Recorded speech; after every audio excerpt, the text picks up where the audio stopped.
Many Cleveland schools are overcrowded right now. We know that creates concerns about the education kids are getting. But our investigators uncovered another problem. Investigator Sarah Buttison tells us how the overcrowding issues at one school could affect kids' safety. Sarah.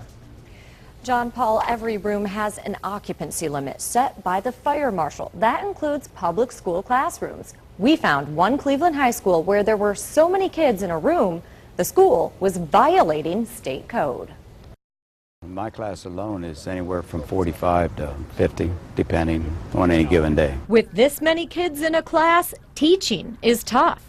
But another number worries Charles Meade more. Oh yeah, the safety definitely bothers me. The one on his wall. The one that says the maximum number of people allowed inside his classroom is 40. The state fire marshal says 40, that's your safe amount.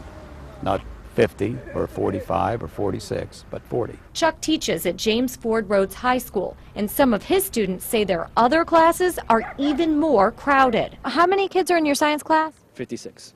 What's the maximum occupancy of the room? I saw in the wall it says 38. In senior seminar, which is my first period class, there is I don't even know. It's probably hitting the 60s. A spokesman for the Ohio Fire Marshal's office told us overcrowding is potentially dangerous because it makes it tougher to escape in an emergency. If that's the case, it's the first I'm aware of it, and we need to move students out of that classroom. It's as simple as that. Cleveland School CEO Eric Gordon says he was aware class sizes at the popular high school are big, especially during the first month, and there were plans to add teachers. But Gordon didn't know about the building code problem. When we showed him the evidence, a classroom picture and class lists, he immediately brought in substitute teachers. We certainly should never have students in a situation that's unsafe, and if we do and haven't learned of it, we have to address it promptly. Chuck says the subs are a short-term fix, and there are still too many kids for the building. He fears overcrowding will continue to be an issue. There's just too many things that bad could happen with that many in a room.